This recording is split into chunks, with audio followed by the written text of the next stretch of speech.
Hello everybody, welcome back to our channel DEX Aircraft. Today our good has come after 1 week make import used engine from Singapore.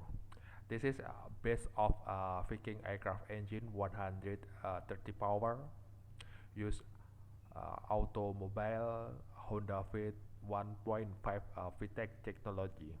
This engine is very cheap, just 400 USD and 100 for shipping to our country. This engine have a good performance because I believe on the Singapore have rule after auto 5 year the car will be destroyed, so the engine have a good condition and today I will clean. The engine have a 50,000 kilometer and have a good condition.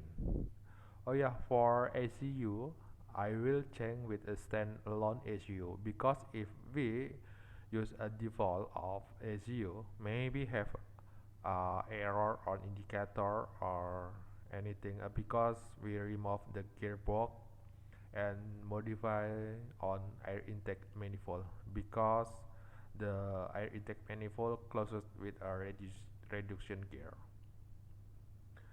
Okay, see you on the next video. I will try to start and test performing about this engine and create a reduction gear with a pulley big bell. Okay, see you in the next video.